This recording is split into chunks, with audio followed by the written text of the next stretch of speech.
আসসালামু আলাইকুম viewers, tasty cooking ইজিওয়ে থেকে আপনাদেরকে স্বাগতম। আবারও হাজির হয়ে গেলাম ভিন্ন রকম একটি ভিডিও নিয়ে। অবশ্য আজকে আমি আপনাদের সাথে কোনো রান্নার ভিডিও শেয়ার করব না। আজকে আমি আপনাদেরকে দেখাবো কিভাবে আপনারা ডিপ ফ্রিজে বিভিন্ন সবজি সংরক্ষণ করে রাখতে পারেন। চলুন দেখা যাক কিভাবে সংরক্ষণ করে রাখা যায়। পেঁয়াজকলিগুলো আমি ভালোভাবে ধুয়ে পরিষ্কার করে নিয়েছি। এখন আমি কেটে নিব।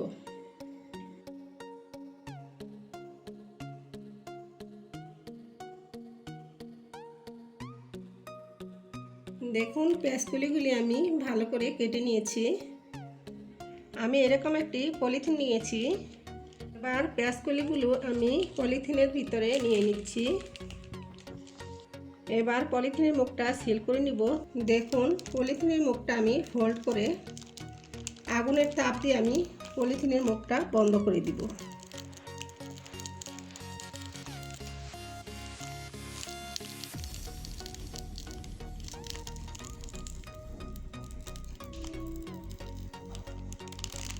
দেখুন, আমি পলিথিনের মুখটি সুন্দর করে বন্ধ করে নিয়েছি। এবার এটি ডিপ ফ্রিজে সংরক্ষণ করে রাখার জন্য একদম রেডি। আপনারা এরকম করে কেটে পলিথিনজাত করে যে কোনো সবজি ফ্রিজে রেখে দিতে পারেন। পরবর্তীতে যে কোনো সময় আপনারা এটা রান্নার কাজে ব্যবহার করতে পারেন। দেখুন, এইভাবে আমি গাজর ফ্রিজে সংরক্ষণ করে রেখেছিলাম। আপনারা আপনাদের পছন্দ অনুযায়ী কেটে রেখে দিবেন সংরক্ষণ করে। দেখুন, এভাবে আমি মটরশুঁটিও রেখেছিলাম। আপনারা এইভাবে সংরক্ষণ করে রাখতে পারেন।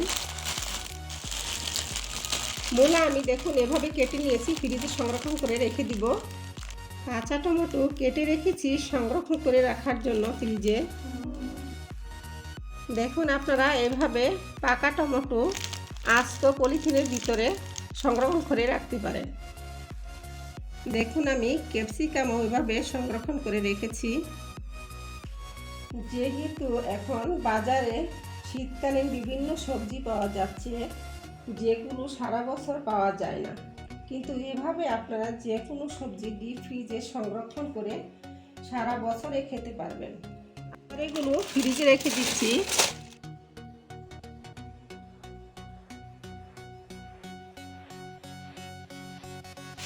এভাবে আমি এক এক করে সবগুলি ফ্রিজে রেখে দিব।